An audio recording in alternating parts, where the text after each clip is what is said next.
John Carpenter's The Thing is a masterclass in tension, paranoia, and isolation horror. The film opens with a striking and unusual image: a helicopter chasing a sled dog across the vast, icy landscape of Antarctica. The Norwegian men aboard the helicopter are trying desperately to shoot the dog, throwing grenades and firing a rifle from the air. The dog, however, looks completely normal, running through the snow with no sign of danger.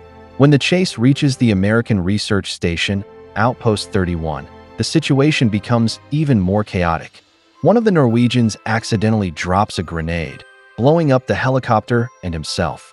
The surviving Norwegian steps forward with his rifle, shouting frantically in his native language. But the Americans, who don't speak Norwegian, have no idea what he's saying. To them, he appears aggressive and dangerous. Before he can do anything else, Station Commander Gary shoots and kills him in self-defense. The dog, now safe, runs into the arms of its unsuspecting new caretakers. From the very beginning, the film makes us question what we see. Why are the Norwegians trying so hard to kill this dog? Are they crazy? Or do they know something the Americans don't? The Americans assume the Norwegians are the threat, when in reality, they were trying to protect them from the real danger, the dog. This mirrors the rest of the film, where people misjudge situations and turn against each other due to fear and misunderstanding. The setting, Antarctica, is a frozen wasteland, cut off from the rest of the world. There's no easy way to escape or get outside help. Right from the start, the film shows that the characters are on their own, trapped in a place where paranoia will only grow. By the end of this scene, we are left uneasy. We know something is wrong, but we don't know what yet. The Americans have unknowingly let the enemy into their camp, and the real horror is just beginning. After the violent and confusing encounter with the Norwegians, helicopter pilot R.J. MacReady and Dr. Copper fly to the Norwegian camp to find answers. When they arrive, they are met with an eerie and unsettling scene. The entire station is in ruins. The buildings are burned, the walls are covered in ice, and there are no signs of life. As they explore, they discover disturbing evidence of what happened: a frozen corpse with its throat and wrists slit. This suggests the Norwegians were so terrified of something that at least one of them preferred suicide over whatever was happening at the camp. A massive block of ice with a hollowed-out center. It looks like something was trapped inside but has since escaped. This is the first hint that the Norwegians uncovered something ancient and dangerous. The most disturbing discovery is a burned, twisted body that looks part human, part something else. It has extra limbs, an unnatural shape, and an overall grotesque appearance. This is the first sign of the thing's horrifying ability to assimilate and change shape. Video recordings of an excavation. The tapes show the Norwegians discovering and digging up a massive alien spacecraft buried in the ice. This confirms that they found something not of this world. MacReady and Copper bring the deformed corpse back to Outpost 31, unknowingly bringing the horror with them. The Americans still don't understand the full threat, but the unease is growing. This marks the true beginning of the paranoia that will consume the station. By the time they leave the Norwegian base, the film has set up a terrifying mystery. Something was found in the ice, something unnatural and deadly. The only question now is it already among them? After the Americans take in the rescued sled dog, it behaves strangely. Instead of acting playful or nervous around humans, it silently roams the base, watching everyone. It even enters MacReady's room at one point, standing eerily still. This odd behavior goes unnoticed, but it hints that something is wrong. Later, Clark, the station's dog handler, puts the dog into the kennel with the rest of the sled dogs. This is when the horror truly begins. Once inside the kennel, the dog suddenly mutates in a grotesque and terrifying way. Its face splits open like a flower, revealing tendrils and slimy flesh. Its body stretches and expands, growing new limbs and tentacles. It sprays a strange liquid, possibly digestive enzymes, onto the other dogs. Some of the other dogs try to escape, barking and clawing at the walls, while others are quickly absorbed into the growing mass. The sounds of the transformation are just as disturbing: horrible screeching, squelching, and bone snapping. This is pure body horror, where the human body, or in this case, an animal's, is twisted into something unnatural. Hearing the dog's panicked howls, the team rushes to the kennel. When they see the nightmarish creature, they are momentarily frozen in shock. Nobody knows what they're looking at. Childs is ordered to use a flamethrower, and after some struggle, he finally burns the creature, stopping it from fully transforming. Up until now, the film has been eerie and mysterious. This is the first full-on horror scene. The way the creature mutates in unpredictable ways makes it even more disturbing. We realize that the thing is unlike any monster seen before. It doesn't just kill, it absorbs and becomes its victims. Now that the team knows the thing can disguise itself, the big question arises. Has it already copied one of them? From this moment on, nobody can trust each other. This sparks the paranoia that will drive the rest of the film. After the terrifying encounter with the dog thing, the team searches for answers. They review video footage recovered from the Norwegian base and see that the Norwegians had discovered something buried in the ice. This leads MacReady and a few others to investigate the location. When they arrive, they find a massive, partially buried spaceship. The craft is enormous, stretching far beneath the ice. Norris estimates that it has been there for over 100,000 years. A short distance away, they also find a smaller excavation site, where something human-sized was dug up. This confirms that the Norwegians found a creature frozen in the ice, and they unknowingly released it.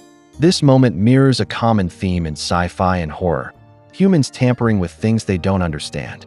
The Norwegians, like many explorers before them, let their curiosity override caution, and they paid the price. Now, the Americans are following the same path. This scene reminds us that some things are better left undiscovered. The Norwegians dug up something ancient, and now, the Americans are left to deal with the consequences.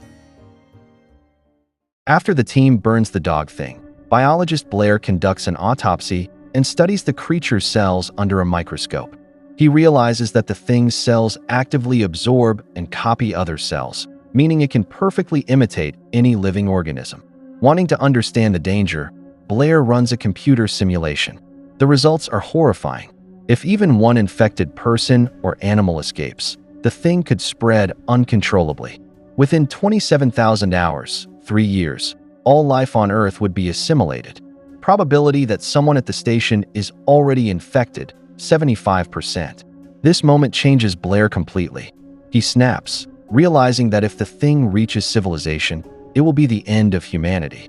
Overcome with paranoia and desperation, Blair takes extreme action. He destroys the radio equipment, cutting off all communications, smashes the helicopters and snowmobiles, preventing escape, and he kills the remaining sled dogs, ensuring they can't be infected and spread the thing. The rest of the team restrains Blair after he fires a gun at them in his panic. They lock him in the tool shed for everyone's safety. Instead of working together, Blair's panic leads him to destroy their best chances of survival. This mirrors how paranoia is tearing the group apart, making them easier prey for the thing. This scene is one of the most important turning points in the movie. Blair sees the bigger picture before anyone else, but his extreme reaction only makes things worse. Instead of stopping the thing, his paranoia leads to his own downfall. After Blair is locked away, the team stores the malformed humanoid remains they recovered from the Norwegian base. However, they don't realize that the thing is still alive, even in its burned state. At some point, Bennings is alone with the remains, and the thing begins consuming him. Windows walks in and catches Bennings mid-transformation. His hands are elongated and deformed, but the rest of his body isn't fully changed yet. Windows panics and alerts the team. MacReady and the others chase Bennings outside, surrounding him. In his final moments, Bennings lets out an inhuman scream. Before the transformation completes, MacReady burns Bennings alive, ensuring the thing can't spread. Shortly after, the team comes up with a new plan to detect the thing. Dr. Copper suggests using uncontaminated blood stored in refrigeration. The idea: compare each team member's blood to the clean blood. If someone is infected, the reaction will expose them. However, when they go to retrieve the stored blood, they discover that it has all been sabotaged. The storage was deliberately broken into. Someone drained all the blood. This means that one of the crew members must already be infected. With the last reliable test destroyed, paranoia skyrockets. The group turns on Gary, the station commander, since he had the keys to the blood storage. Gary denies any involvement, but the team no longer trusts him. The sabotage proves that the thing isn't just a mindless monster. It's calculating and strategic. This makes the paranoia even worse. If the thing can think, how can they ever stop it? This sequence changes the movie's tone completely. At first, the team was working together to survive. Now, everyone is on their own, and no one can be trusted. By this point, paranoia is tearing the team apart. Norris finds MacReady's torn clothing outside in the snow, which suggests that MacReady might be infected. When he returns to the base, Norris tells the others, and they lock MacReady out in the freezing cold. However, MacReady forces his way back inside, holding a bundle of dynamite. He threatens to blow up the entire station if anyone tries to attack him. This move re-establishes his dominance. The men may not trust him, but they fear him enough to listen. MacReady, desperate to prove he's human, starts taking control of the situation. Suddenly, Norris collapses. The team assumes it's a heart attack, likely due to stress. Dr. Copper rushes to help and uses a defibrillator to revive him. On the third attempt, something horrifying happens. As Copper presses the defibrillator onto Norris' chest, his entire chest caves in. A giant mouth with sharp teeth suddenly forms inside Norris' torso and bites off Copper's arms, killing him. As Copper bleeds out, the rest of the team watches in shock as Norris' body starts mutating. The thing's true nature is revealed. It can transform into anything to survive. MacReady grabs a flamethrower and torches the Norris thing. But the horror isn't over. While Norris' body burns, his head rips itself away from the body to escape. Tentacles sprout from its neck, and the head slowly pulls itself across the floor. Then, legs emerge from the sides of the head, and it scuttles away like a giant spider. Windows sees it first and screams, alerting MacReady. MacReady burns the spider head with the flamethrower, ensuring it doesn't escape. The men now fully understand the threat. The thing isn't just a shapeshifter. It's constantly adapting, always trying to survive. They realize they can't just kill one part of it. They have to burn every last piece. By this point, paranoia is at its peak. No one trusts each other, and the group is desperate for a way to prove who is human. MacReady comes up with a simple but effective test. He realizes that every piece of the thing is a living organism with its own survival instinct. This means that if he takes a blood sample from an infected person and exposes it to heat, the blood itself will try to escape. MacReady has everyone tied up to make sure no one can escape if they're exposed as the thing. One by one, he heats a wire and presses it into each blood sample. Most of the samples don't react. This means those people are human. When MacReady presses the hot wire into Palmer's blood, the blood suddenly jumps and squirms away. This confirms that Palmer is infected. The moment his blood is exposed, Palmer starts convulsing. His body shakes violently as he mutates into the thing. Before anyone can react, Palmer breaks free from his restraints. Windows panics and freezes, unable to fight back. Palmer attacks and sinks his teeth into Windows' head, violently shaking him. The team watches in horror as Windows is slowly absorbed by the creature. MacReady finally torches Palmer thing with a flamethrower, setting him on fire. But it doesn't die immediately. It runs outside, still burning, before MacReady blows it up with dynamite. Unfortunately, Windows is already infected. His body begins to twitch, showing signs of transformation. MacReady burns him too, preventing another attack. The fact that even a tiny drop of blood is alive makes the thing even scarier. It's not just a creature taking human form. It's a virus-like life form that infects at a microscopic level. This means even a single mistake could let the infection spread, making survival seem almost impossible. This scene perfectly captures the film's themes of paranoia, isolation, and distrust. No one can be sure who's safe, and anyone could turn into a monster in an instant. As the remaining men in the outpost try to hold things together, they notice something disturbing. Blair is missing from the shed where he was locked up. When they search the shed, they find that Blair has been secretly building a small spacecraft.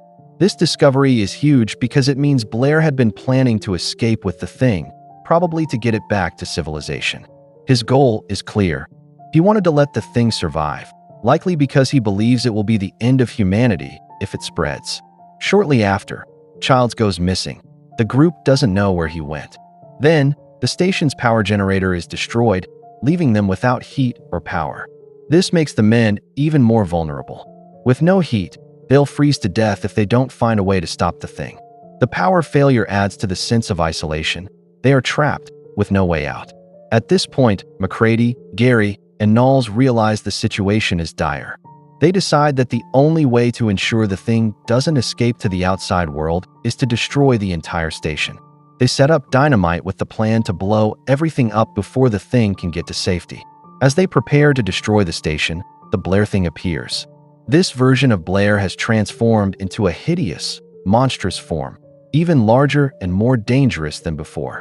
It attacks and kills Gary and Knowles before the group can react. The Blair thing represents the ultimate version of the thing's ability to adapt and grow, showing how far the creature will go to survive. MacReady is the last one standing, and he makes a desperate choice. In the face of the unstoppable Blair thing, he detonates the dynamite to blow up the station, knowing it's the only way to prevent the thing from escaping into the world. This is an act of self-sacrifice. He's willing to die to ensure the survival of humanity. As the station is destroyed, MacReady sits among the wreckage as the fire burns all around him. At this point, the thing's escape is blocked, but MacReady doesn't know if he's the last human alive or if the thing has somehow survived. Then, Childs returns, claiming he got lost in the storm. The two men share a moment of mutual distrust as they realize they don't know if the other is human or infected. They share a bottle of whiskey, accepting that they will both die in the cold, regardless of what happens next. The film ends ambiguously, leaving the fate of humanity uncertain. The self-sacrifice shown by MacReady and Childs underscores the theme of destruction as a necessary evil. They can't let the thing escape, even if it means their own destruction. John Carpenter's The Thing is a deeply unsettling film that uses the themes of paranoia, trust, and survival to create a unique and terrifying horror experience. It's a film that doesn't just rely on monsters, but on the breakdown of human relationships and the constant fear of the unknown. The terror isn't just in what the thing is, but in how it turns everyone against each other. The film's unclear ending makes the fear last longer, because at the end of the day, who can you really trust? Make sure to like and subscribe if you enjoyed this video, and I will see you in the next one.